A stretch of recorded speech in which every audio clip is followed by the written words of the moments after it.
Hi,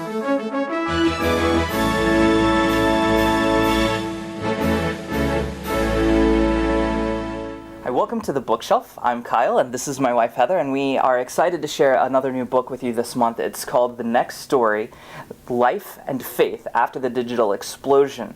It's written by Tim Challies, and he really challenges us with how we ought to interact with technology as Christians, because there's no denying that the landscape of our lives and our culture is rapidly changing and has been doing so over the last century, and just at this pace. Often we don't even stop and think about what it's doing in our lives and how we ought to be interacting with it. He tells the story of Laura Ingalls Wilder.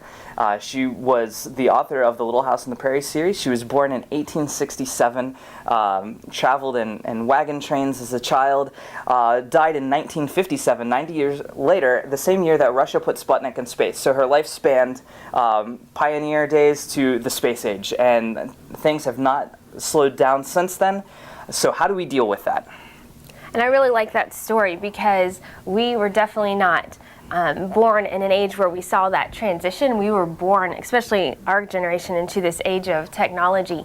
And so I really haven't given time to stop and think about what is my theology of technology. And Tim Challies does a great job in the first couple chapters of the book laying a foundation of our theology and our theology of technology, and even just a brief history of technology.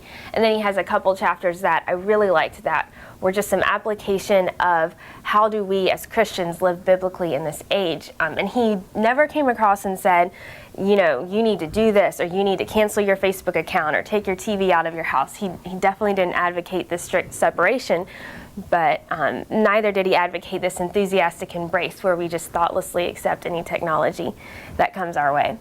So I really like that. And then I also appreciated the chapters that he had just talking about visibility and privacy, and how open and public our lives are, and how sometimes there's more temptations as far as communication with people and all the information that we have access to, and how that's really challenging our concepts of truth and authority in our lives. And so I was challenged on many points by this book.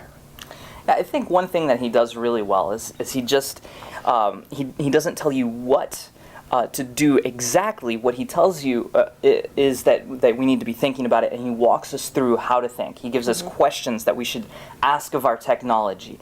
And I think he really brings three areas, intentionally, these three areas into a good balance. He deals with our experience of technology, like what do we actually do with technology, the theory of technology, what is technology doing in our lives, how is it changing things, what are we giving up, what are we gaining by it, and then also the theology. What does being a Christian, believing the Bible, how does that affect how we ought to be interacting with technology? I think he does a great job. I think that's the greatest strength of the book, is that he really brings all three of those into a really good balance. Mm-hmm. And I really liked the questions. I thought that was helpful at the end of the chapters that he had the application questions, because it helped me to think, how can I apply this to my life? And I was really challenged to be more thoughtful in my use of technology, and just not just use something because it's new and it's out there,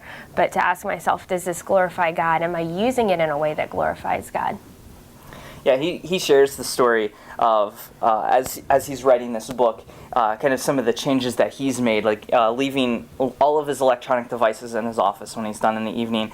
He doesn't bring all of that to family time. He just leaves them there locked away, and I thought that was kind of challenging, because sometimes you feel like you can't finish dinner without answering this very urgent email.